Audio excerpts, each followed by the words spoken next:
Hello, everyone. Thanks so much for sharing some of your day with me. I'm Lady TrenettWilson, your lecturer and social historian. Welcome to Royal Black and Elite. Now, today we're going to talk about a living legend, Miss Gladys Knight. And the reason we're speaking about her is some news has recently come out.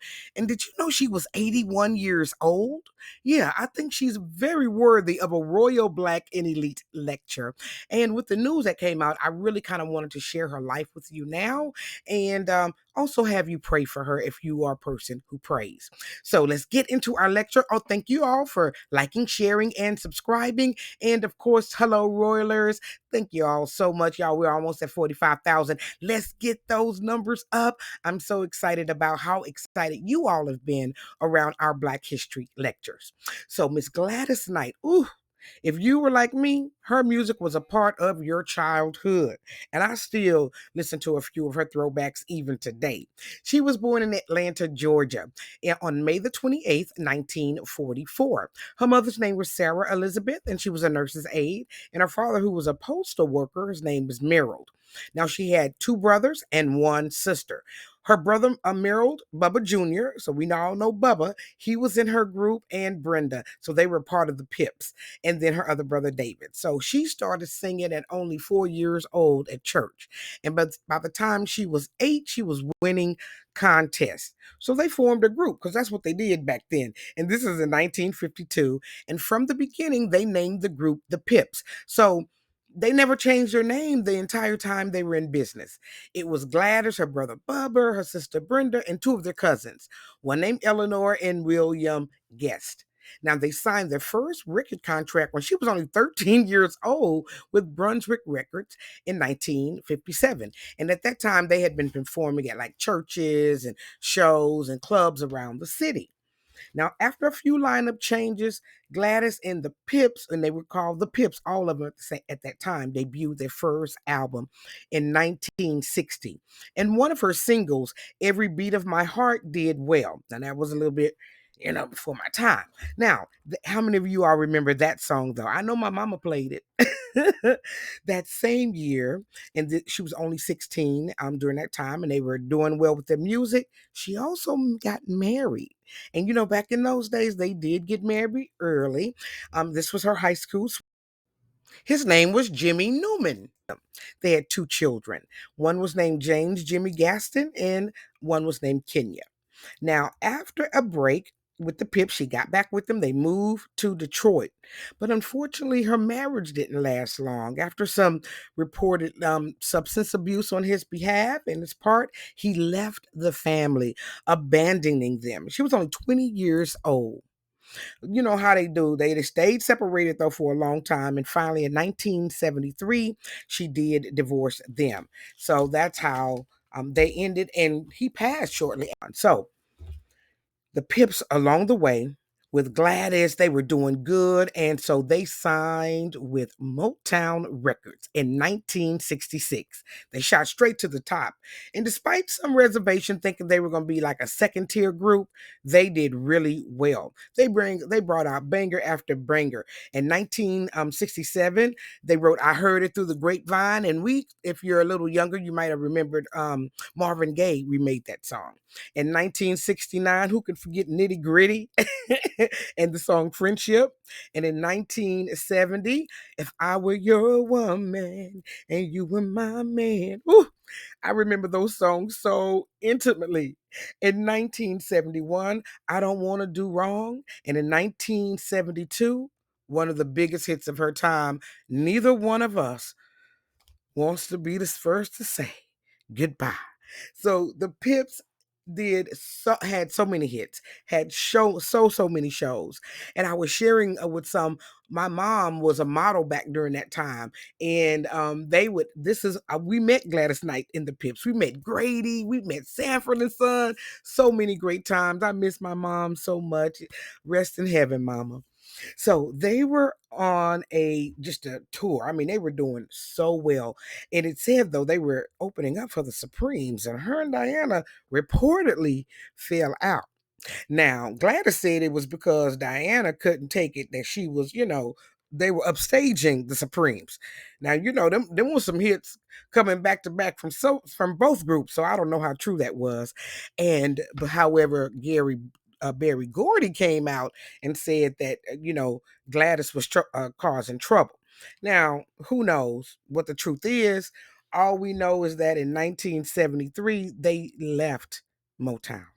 So they signed with Buddha Records, and she released one of her greatest hits in my estimation, "Midnight Train to Georgia."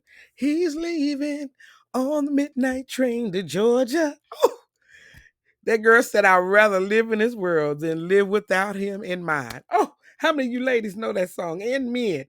Oh, I just tell you, that song brings up so many memories for me. That is a beautiful song.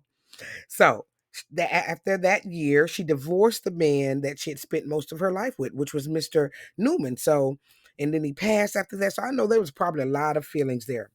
Now, her hits kept rolling, and in 1974, she wrote the soundtrack for Claudine, and on and on and on. Y'all, I can't list all of Gladys's hits and the Pips hits. It was too many to count. But if you lived between 1966 all the way till today, you should know at least one Gladys Knight in the Pips song, or at least the Gladys song. Now, in 1974, she married Barry Hankerson. Hankerson was reportedly Aaliyah's uncle, and he helped get her signed to R. Kelly or something. So, yeah, there's a whole story behind him. And mess evidently was around him because they got a divorce, and it was terrible. She had moved to Detroit by then, and he was an executive aide to Coleman Young, and he was the mayor of Detroit. They were married about 4 years, and when they went to the divorce, it was terrible. They had one son together, and it was reported that he was kidnapped and that Gladys had to pay $1 million to get him back. So it was terrible. They went through a horrible divorce. It was all in the news. And, she had a business. They had a waffle and chicken business. I ate there actually in Atlanta. But, she was doing really well. And do you know, it is reported that they were shuttered. The FBI and IRS came in and shuttered her restaurants. And it was because of Mr. Hankerson. She was never accused of anything, but he was accused of dodging taxes and all kinds of stuff. So that story ended up a terrible hot mess. And so that was how their marriage ended. So she went on and signed with Columbia in 1980. And in 1983, they had the hit Save the Overtime for Me. And she was still with Gladys. I'm with the Pips. But in 1987, Gladys went solo. So her brothers and sisters and all of her relatives, they retired, and she continued on. They recorded their last record together in 1987 called Love Overboard, Love Overboard. How many of y'all remember that song? Yeah, I know all of Gladys' songs. They were inducted in the Hall of Fame in 1989. Now, and of course, Gladys's career has been stellar, performing literally everywhere. She recorded 5 solo albums, and her fourth album actually she was nominated for a Grammy. So after an illustrious career, Gladys started her farewell tour in 2019, and she is still on that farewell tour. She also remarried a few times. In 1995, she married Les Brown. She moved to Vegas. That only lasted 2 years, however. And there were some reports in the 80s she did have a little gambling problem. So, she had to continue to work. I think, because I'm thinking, if at 81, why is she still working? Why is she still on tour? So, that same year, in 1997, she became a Mormon, and she even directed the Mormon choir.